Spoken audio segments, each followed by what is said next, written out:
بالتعاون مع المندوبية الجهوية للتربية بتطاوين، إذاعة تطاوين تقدم إذاعة البكالوريا. اليوم مادة التصرف مع الأستاذ بشير الصغير.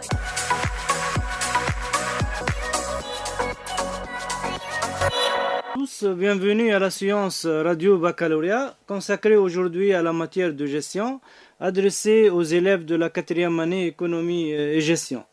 Bon, l'autre fois, on a achevé l'étude de notre 5e chapitre, c'est la gestion des ressources humaines. On a vu toutes ces parties. Bon, j'ai un petit rappel ici, on a vu les besoins personnels, le recrutement, la formation et la rémunération. Bon, aujourd'hui, on va entamer l'étude de notre 6e chapitre de programme, c'est la gestion financière. Bon, avant de commencer, juste, je vais vous rappeler des objectifs de la fonction financière. Bien sûr, l'objectif principal, c'est gérer les flux financiers, mais essentiellement comme objectif, elle va tout d'abord mettre à la disposition de l'entreprise les moyens de financement nécessaires et aussi rentabiliser au mieux ces moyens par une bonne exploitation, c'est-à-dire de ressources humaines. Bon, on va expliquer un peu ici, c'est-à-dire en cas de besoin d'argent, c'est cette fonction qui va nous fournir les moyens nécessaires pour satisfaire bien sûr nos besoins en moyens financiers, et ou en cas d'excès, c'est-à-dire on a un surplus d'argent, c'est cette fonction qu'elle doit les rentabiliser par des placements, par de nouveaux investissements, etc. etc.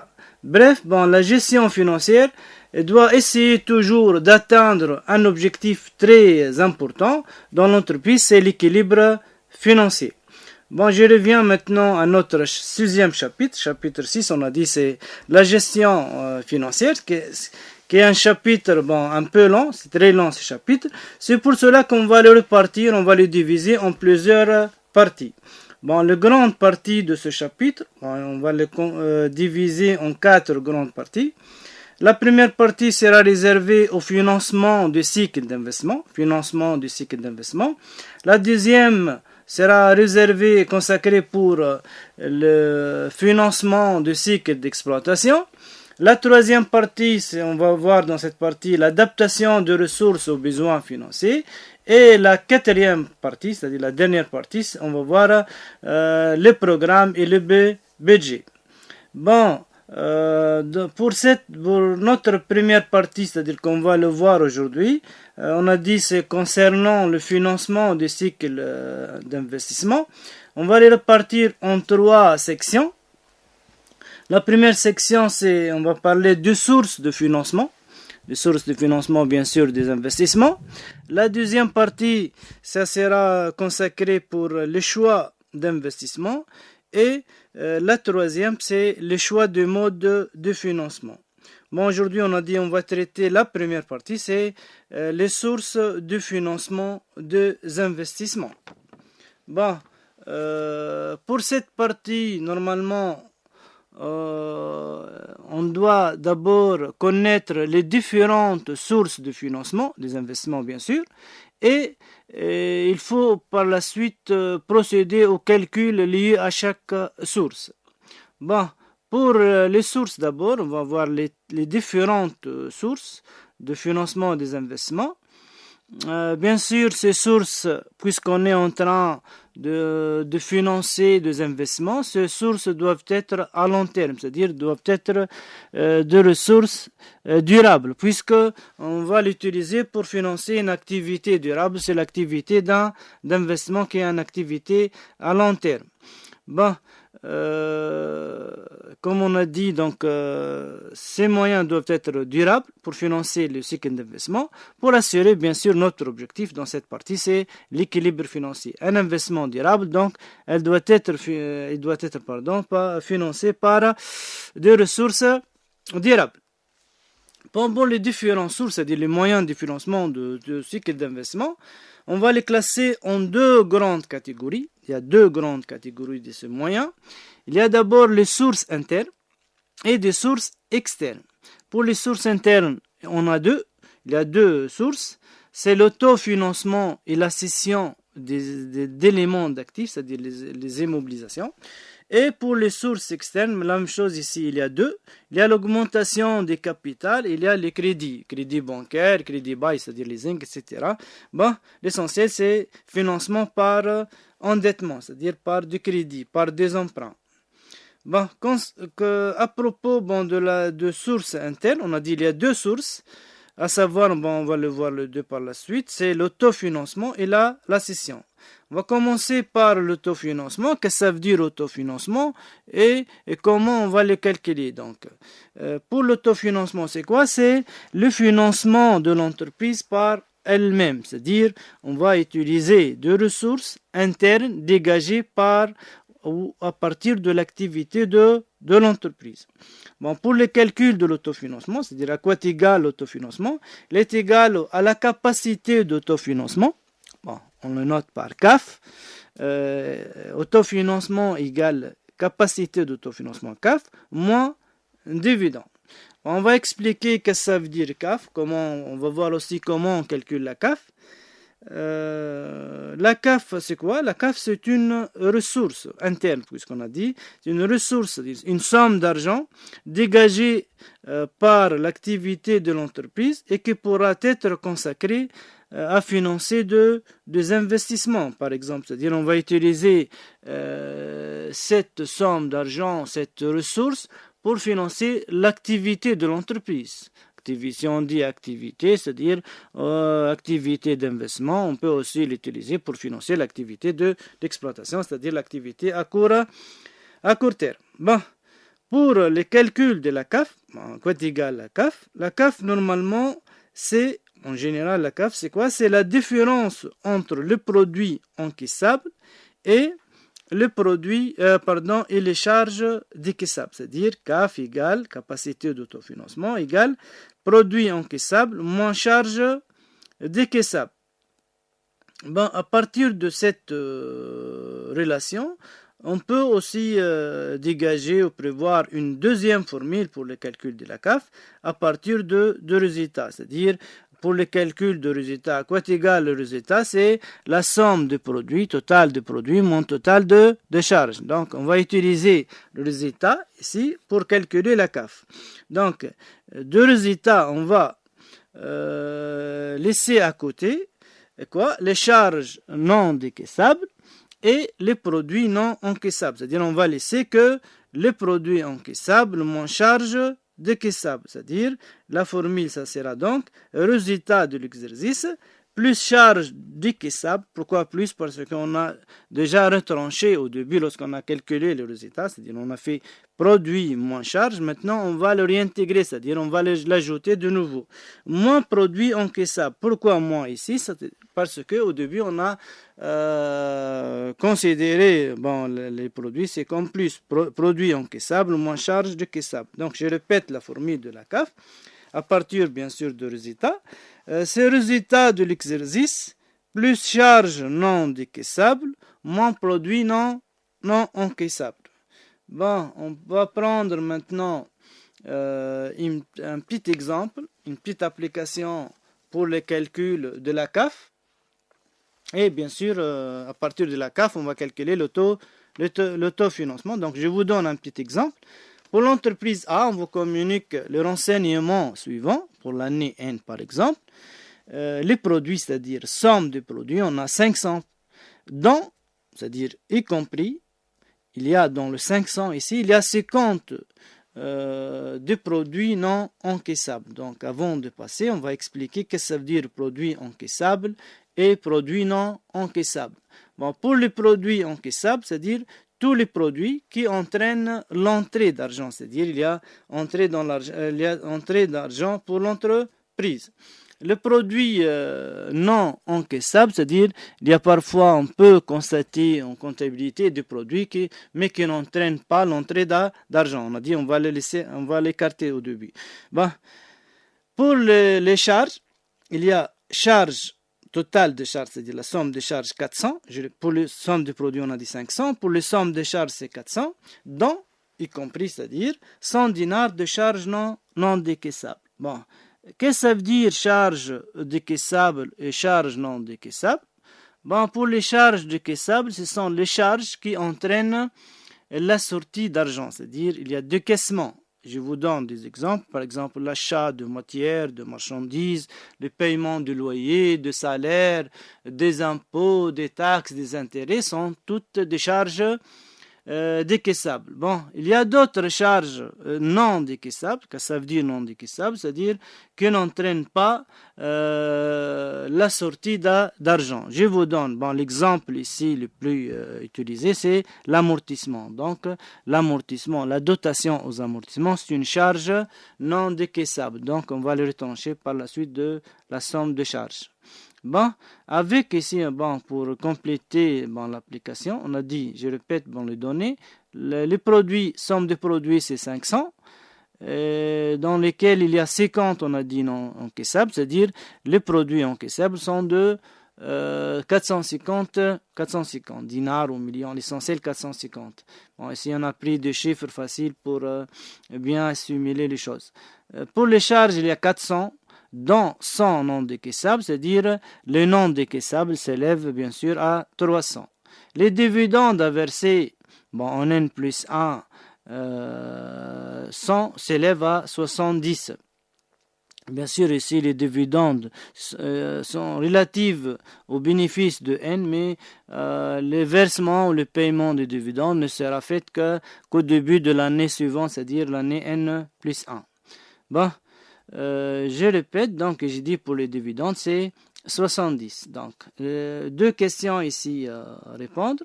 Pour la première question, donc, c'est déterminer la CAF en utilisant les deux méthodes. Bon, on a deux méthodes pour les calculs de CAF. Bon, pour la première méthode, c'est-à-dire la CAF, on a dit au début, c'est produit encaissable moins charge décaissable. Comme on a dit, on a des produits encaissables pour 450, moins les charges décaissables, c'est 300. 450 moins 300, c'est 150 dinars. 150 dinars, c'est quoi? On a dit c'est la CAF, c'est-à-dire c'est une somme d'argent disponible à la fin d'un exercice donné, somme d'argent disponible à l'entreprise. On a dit qu'elle pourrait utiliser pour financer son activité d'investissement ou d'exploitation. Bon, je reviens maintenant pour les calculs de la CAF. Par la deuxième méthode, on a dit c'est à partir de résultats. Bon, je rappelle ici la formule. CAF, on a dit c'est résultat plus charge non décaissable moins produit non encaissable. Oui, bon. Le CAF, donc le résultat, on va calculer d'abord le résultat. On a dit le résultat c'est quoi? C'est la somme de produits moins la somme de charges, c'est-à-dire total de produits moins total de charges. On a un total de 500 pour le produit, un total de charges 400, donc 500 moins 400 égale à 100. Pour la CAF, donc on va partir de 100, c'est-à-dire on va utiliser le 100, c'est-à-dire le résultat de l'exercice, plus charge non décaissable, on a dit au début, s'élève à 100. 100 plus 100, moins les produits non encaissables qui s'élèvent à 50. Donc 100 plus 100 moins 50, ça fait 150. C'est bien la CAF qu'on a trouvée par la première méthode. Vous voyez ici, on a trouvé la CAF, les deux CAF, on a trouvé 150. Bon. À partir de la CAF, comme on a dit, on va déterminer l'autofinancement. L'autofinancement, on a dit, c'est quoi? C'est le financement de l'entreprise par elle-même, c'est-à-dire le financement réel, effectif, de ressources dégagées à partir de l'entreprise qu'on a consacré pour financer l'activité. L'autofinancement, c'est quoi? Bon, pour les calculs, est égal, on a dit, CAF moins dividendes. Les dividendes s'élèvent ici, dans notre exemple, à 70. 150 moins 70, ça fait 80. Bon, pour les dividendes, c'est quoi? Les dividendes, c'est la partie du bénéfice distribué. Bon, on a terminé avec la première source de financement interne. On a dit c'est l'autofinancement. On a vu c'est quoi l'autofinancement et comment on calcule l'autofinancement. Bon, pour le calcul ici, on a dit il y a deux formules. Donc, la formule de CAF, CAF égale résultat plus charge non décaissable plus produit non encaissable, ou CAF égale produit encaissable moins charge décaissable, et l'autofinancement égale CAF moins dividende. Passons maintenant à la deuxième source de financement interne, c'est la cession. Qu'est-ce que ça veut dire? Bon, cession, ça provient d'abord du verbe céder. Céder, c'est quoi? C'est-à-dire vendre. Bon, qu'est-ce qu'on va vendre ici? On va vendre, par exemple, deux anciennes machines pour l'utiliser pour financer de nouveaux investissements. Bien sûr, ici, on a besoin de prédécision qu'on va utiliser pour financer, on a dit, une partie de l'investissement. Bon, juste ici, on peut vous demander parfois de calculer le résultat de cession. Le résultat de cession, c'est à quoi égal? C'est le prix de cession, c'est-à-dire prix de vente de l'immobilisation de l'ancienne, par exemple, machine, moins la valeur comptable nette. Avec valeur comptable nette, on a vu la valeur d'origine, c'est-à-dire, la valeur d'origine, c'est quoi? Pour la machine, normalement, c'est son coût réel d'acquisition, moins la somme des amortissements ou des amortissements cumulés. Bon, on va prendre ici un petit exemple numérique comme application.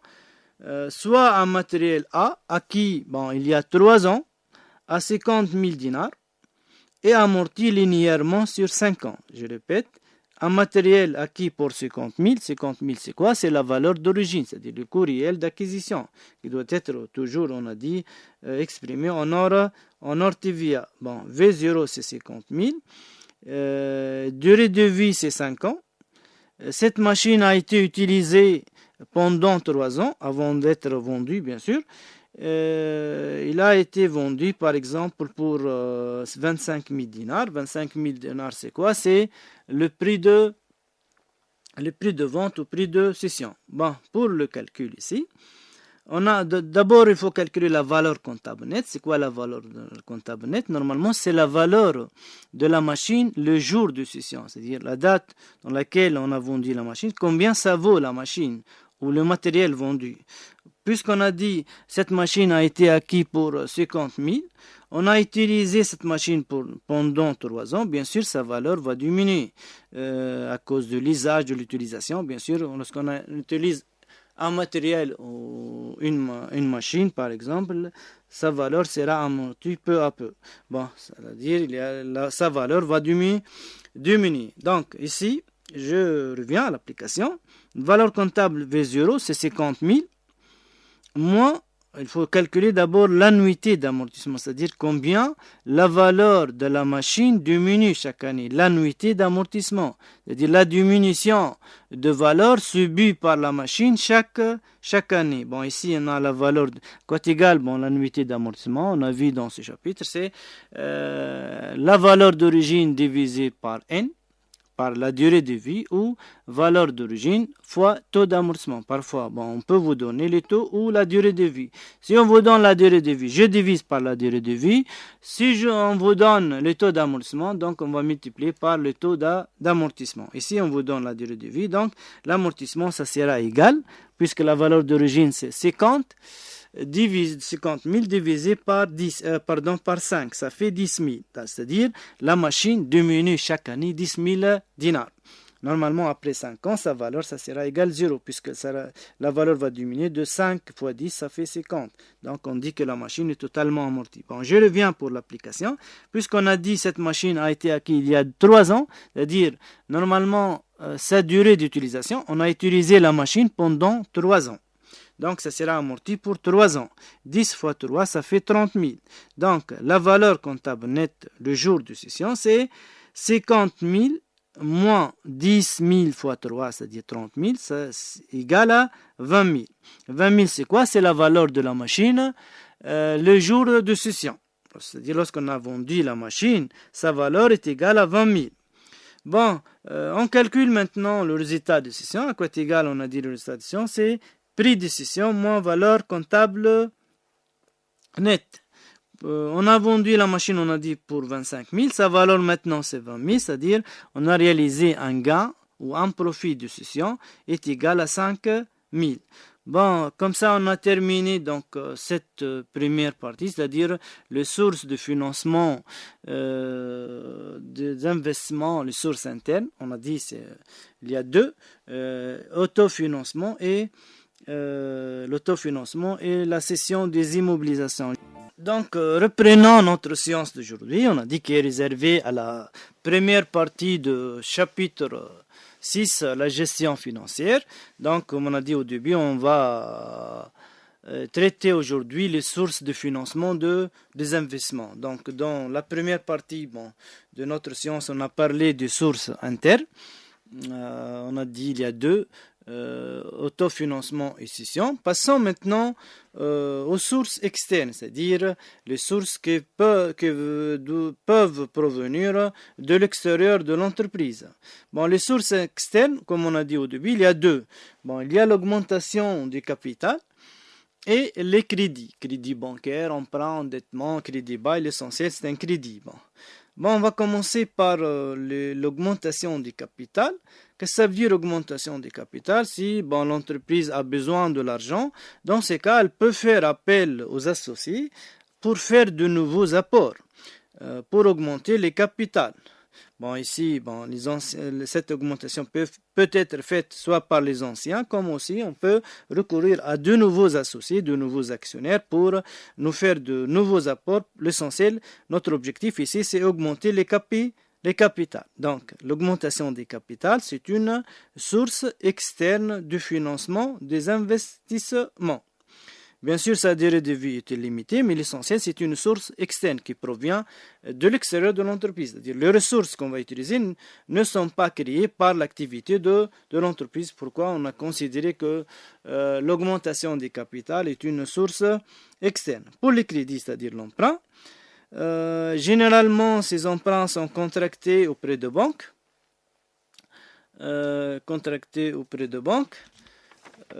Pour l'emprunt, on a vu l'emprunt, c'est-à-dire lorsqu'on va emprunter une somme d'argent, donc on va le rembourser par exemple sur une période bien déterminée, plusieurs années, 5-6 années.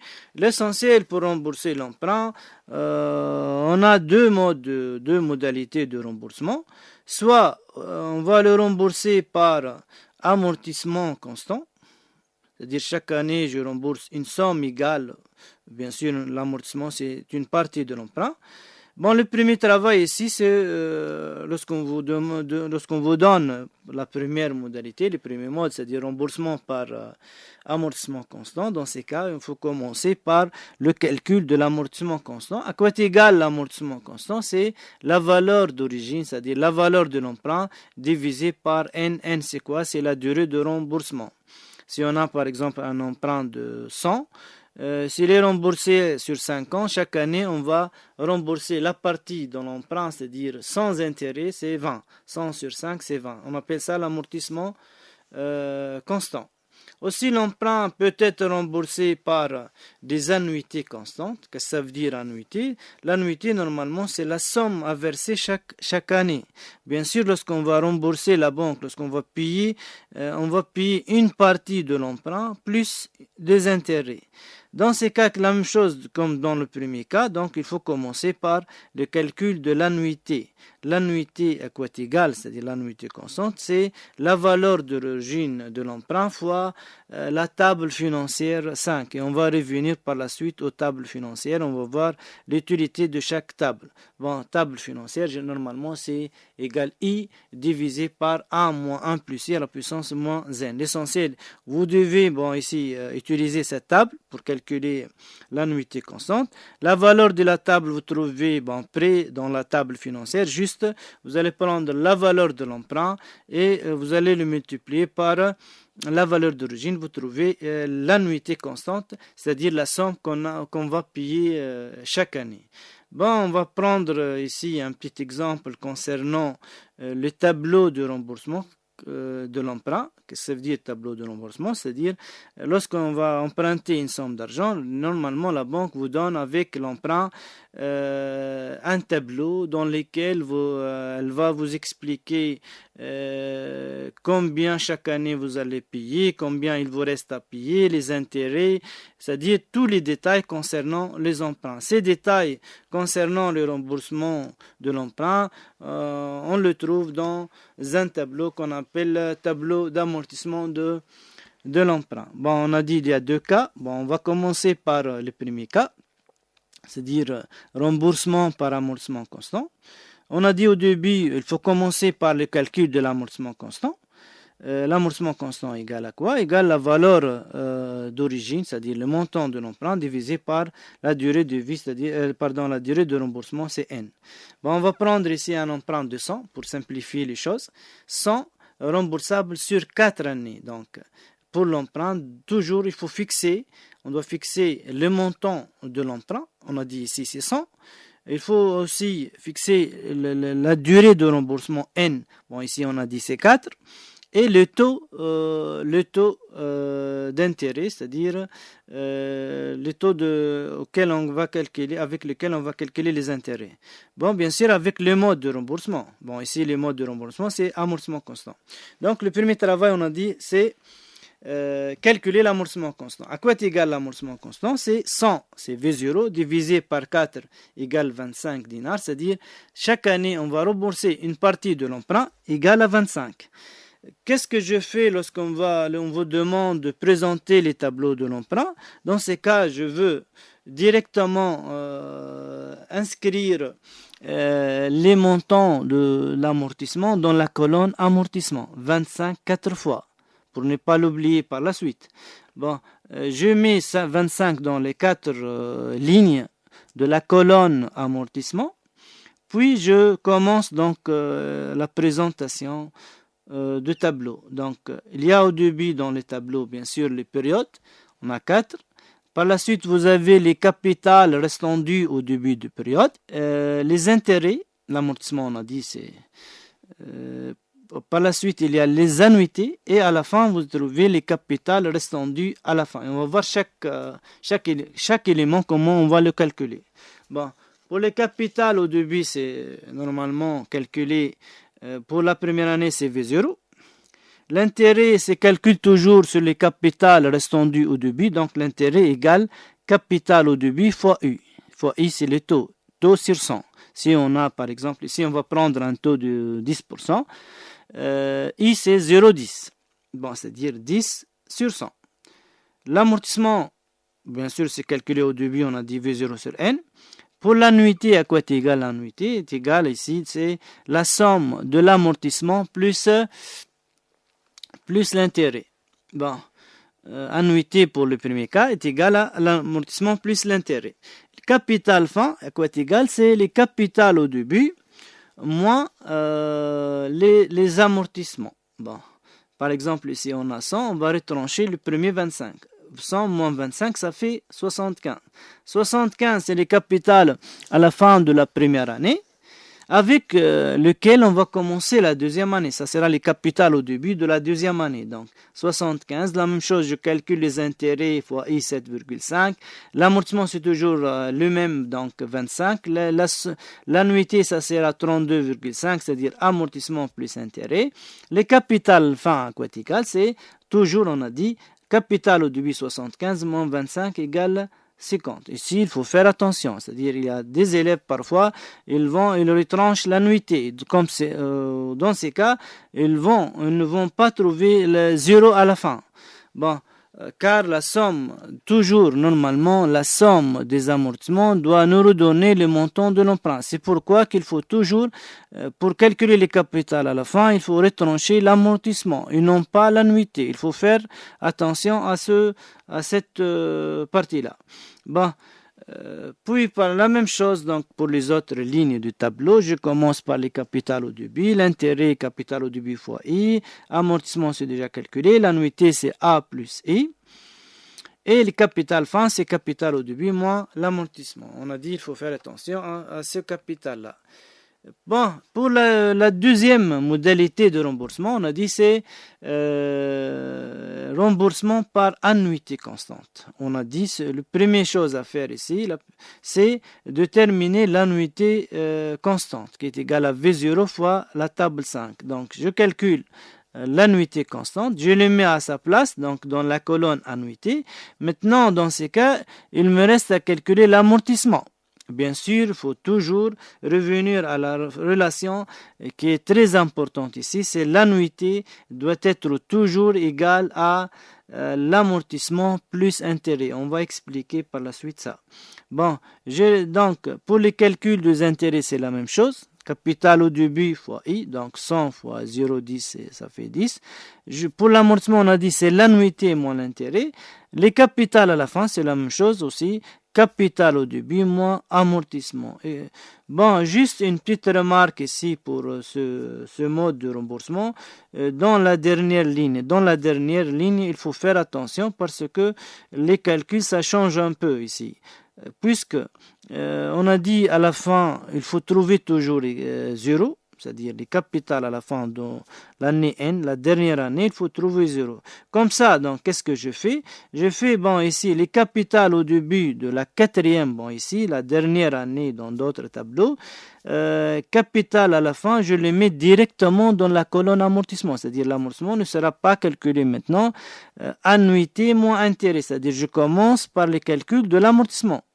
Pas par le calcul, mais j'ai mis l'amortissement à sa place. Il me reste donc l'intérêt. L'intérêt, on ne va pas les calculer comme d'habitude, c'est-à-dire capital au début fois I, mais on va les calculer par la relation. On a dit c'est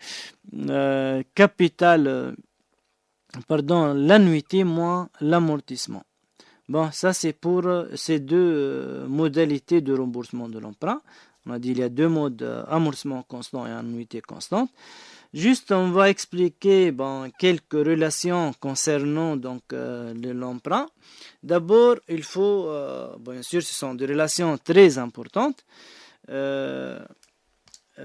D'abord, l'annuité doit être toujours égale, annuité plus intérêt. L'annuité, c'est quoi? On a dit c'est la somme à rembourser chaque année qui comprend deux éléments. D'abord l'amortissement. C'est quoi l'amortissement? C'est la fraction de l'emprunt, c'est-à-dire c'est une partie de l'emprunt sans intérêt. Plus l'intérêt, bien sûr, l'intérêt, c'est-à-dire la somme qu'on va payer chaque année sur les capitales restants. Qu'est-ce que ça veut dire calculer sur les capitales restants? C'est-à-dire, par exemple, le premier intérêt, ça sera calculé sur 20 euros. Le deuxième, ça sera calculé sur les capitales restants au début de la deuxième, et ainsi de suite. Bon, aussi, on a d'autres relations entre l'amortissement et l'annuité. L'annuité égale l'amortissement N, c'est-à-dire le dernier amortissement fois 1 plus I, puisqu'on a dit les capitales restendues au début de la dernière période est égal à l'amortissement. Donc l'amortissement c'est les capitales au début, l'intérêt c'est calculé sur les capitales au début, donc c'est-à-dire à l'amortissement on va ajouter l'intérêt, donc ça sera amortissement fois 1 plus I. Aussi, il y a la loi d'amortissement, c'est-à-dire il y a deux relations entre les amortissements. Par exemple, si on a l'amortissement, n'importe quel amortissement, on peut calculer n'importe quel autre amortissement. L'amortissement N égale, par exemple, A1 fois 1 plus I à la puissance N-1. Par exemple, je vous donne un petit exemple. A6, par exemple, égale A2 à la puissance fois 1 plus I à la puissance 6 moins 2, ça fait 4. Donc A6 égale A2, 1 plus I à la puissance 4. Par exemple, A8 égale A3, 1 plus I à la puissance 8 moins 3 égale 5. On appelle ça la loi d'amortissement. La même chose, on peut calculer l'annuité à partir de n'importe quel amortissement. On a une formule ici, on peut l'utiliser parfois, pas toujours. Égale l'amortissement P, c'est-à-dire quelle que soit la période, fois 1 plus I à la puissance N moins P plus 1. Bien sûr, toutes ces relations, ça concerne surtout lorsque le remboursement s'est fait par annuité constante. Aussi, il faut savoir que la somme des amortissements est égale toujours au montant de l'emprunt. C'est-à-dire, dans les deux cas, si je fais la somme d'amortissements, il faut trouver la valeur d'origine. Comme ça, on a terminé avec l'emprunt, mais avant de terminer, juste, on a d'autres éléments de calcul financier. On va le voir ici maintenant. Généralement, on a dit pour les opérations financières à long terme, l'entreprise peut soit emprunter lorsqu'elle a besoin de l'argent, mais parfois aussi, elle peut placer de sommes d'argent excédentaires. Lorsqu'on a un excès, elle peut placer d'argent pour bénéficier elle-même aussi de revenus, c'est-à-dire sous forme d'intérêts. Parfois, on peut emprunter, donc on va payer les intérêts. on a vu comment on calcule les intérêts concernant les emprunts dans le cas de remboursement. Et parfois, on a un excès d'argent, donc on peut le placer dans une banque pour nous rapporter des intérêts. Bon, on va voir maintenant comment on calcule ces intérêts. Bien sûr, on a dit pour les opérations financières à long terme, c'est-à-dire on est en train d'étudier le cycle d'investissement, on va utiliser le système d'intérêt composé. Et généralement, ce système est consacré pour, comme on a dit, pour les opérations à long terme. Bon, qu'est-ce que ça veut dire intérêt composé? Comment on les calcule? On va le voir maintenant. Bon, pour les intérêts composés, c'est-à-dire qu'est-ce que ça veut dire? C'est lorsqu'on ajoute chaque année, chaque fin d'année, à la fin de chaque période, on ajoute les intérêts au capital pour produire eux-mêmes des intérêts. Bon, il y a d'autres éléments que se calculent à partir de ces systèmes. On va le voir maintenant.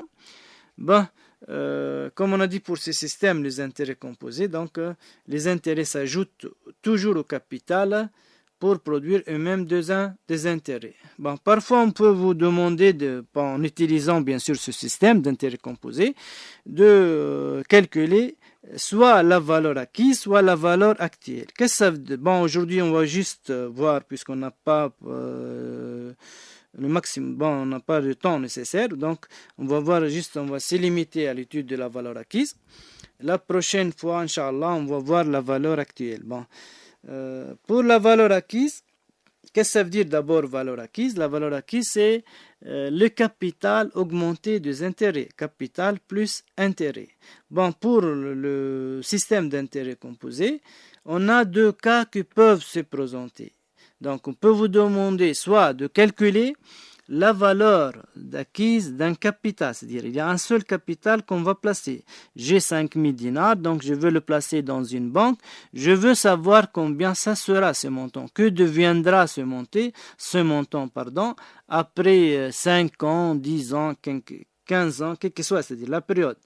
Bon, on a dit la valeur acquise, c'est le capital plus intérêt. Par exemple, pour le premier cas, on a dit on va placer une seule fois, c'est-à-dire un seul capital qu'on va le placer. Par exemple, j'ai un capital de 1000 dinars. Je voudrais savoir combien deviendra ce capital après une période, par exemple 4, 6, 10, 15 ans, quelle que soit la période. C'est très simple, bon, les calculs ici. Il suffit de multiplier les capitales initiales, donc on appelle ces euros dans notre formule, ces euros par la table financière 1, c'est-à-dire la première table financière qui est, on a dit, c'est 1 plus i à la puissance n. Donc on a une formule, on va l'utiliser ici, c'est la formule Cn égale 16 euros fois 1 plus i à la puissance n. Donc, je prends un petit exemple ici. On a dit j'ai 1000 dinars. On va les placer par exemple à un taux de 11%. Après 5 ans, la valeur acquise à quoi est égale? C'est 1000 dinars fois 1 plus i, c'est-à-dire 1,11 à la puissance 5. Je répète, 1000 dinars, 1 plus i à la puissance 1,11, c'est-à-dire à la puissance 5. Bon, je trouve cette valeur, donc ce n'est pas la peine de le calculer avec la calculatrice, donc on va le trouver directement dans la table financière. Vous connaissez bien sûr la table financière. Donc, je prends donc 1000 dinars, vous trouvez la valeur dans la table financière 1. 1000 dinars, par exemple ici, ça sera 1000 après 5 ans fois 1,647, etc. Ça sera 1647. Après 8 ans, la même chose, 1000 dinars fois 1 plus 1,11 à la puissance 8. 1,11 à la puissance 8, c'est la table 1. On va trouver par exemple 2304. Après 10 ans, 2839. C'est-à-dire l'essentiel, on veut savoir combien deviendra un capital donné après une période. Et je répète, j'insiste bien ici, c'est un seul capital. Pourquoi je dis un seul capital? Car dans le deuxième cas, on peut faire plusieurs placements. C'est-à-dire chaque année, je verse 1000 dinars. Dans ces cas, on parle de annuités constantes. Bon, pourquoi annuité? Parce que ici, on va placer chaque année. Chaque année, donc, il y a l'annuité. Dans ces cas, on a dit qu'il s'agit d'une suite d'annuités constantes. C'est-à-dire, chaque année, je verse 1000 dinars. 1000 dinars chaque année. ça sera une suite d'annuités. La même chose aussi, on peut calculer la valeur acquise dans ces cas. Comment on va le calculer? C'est-à-dire, on va prendre la même chose. A, on va l'appeler Vn, au début c'est n, maintenant Vn. Vn à quoi est égal? C'est A, c'est-à-dire la valeur ou la somme à verser chaque année, on appelle ça annuité, multiplié par la table 3. Par exemple, si je place 5 fois 1000 dinars, 1000 dinars fois 5 c'est 5000 dinars, bien sûr on va le trouver plus que 5000 dinars puisqu'ils vont rapporter des intérêts, ces annuités. Dans ces cas, donc il y a 1000, taux c'est 11, donc il faut préciser le taux, il faut préciser surtout n, donc 5 ans, je place 1000 dinars, 1000 dinars, on va le trouver par exemple 6227, c'est-à-dire je prends la valeur de l'annuité, je le multiplie par la table 3.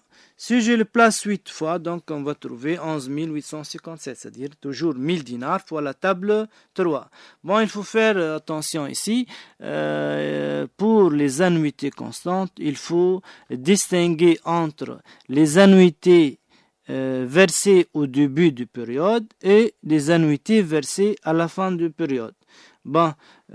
Lorsque les annuités sont versées au début de période, puisqu'il y a un an de plus de placement, dans ces cas, la formule, ça sera V'N, pour le distinguer de l'autre formule Vn, V'N égale A fois table 3 fois encore 1 plus I. Je répète, donc, annuité constante fois table 3 fois 1 plus I. C'est-à-dire, par exemple, ici, on a 1000 dinars.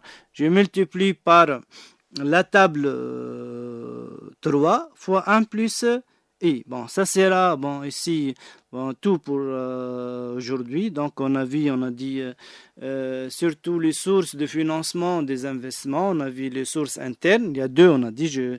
Un petit résumé à la fin de cette séance. Pour les sources de financement, on a dit il y a deux sources internes. Donc, il y a deux sources. Sources internes, il y a deux. Sources externes, il y a deux. Pour les sources internes, petit rappel, on a dit il y a deux. Autofinancement, cession. Et pour les sources externes, il y a l'augmentation des capitales et les crédits bancaires. Pour les calculs, on a dit surtout pour l'autofinancement est égal, on a dit CAF au moins dividende. Pour les cessions, donc pour la cession d'émolution, on peut vous demander de calculer le résultat d'addition qui est égal à prédiction moins valeur comptable, avec valeur comptable égale V0 moins la somme des amortissements cumulés. Pour les calculs des intérêts, on a dit pour ce type d'opération à long terme, on va utiliser le système d'intérêt composé. On a vu seulement aujourd'hui, on a dit la valeur acquise. La prochaine fois, Inch'Allah, on va voir la valeur actuelle pour ces systèmes-là. Donc, ça sera tout pour aujourd'hui.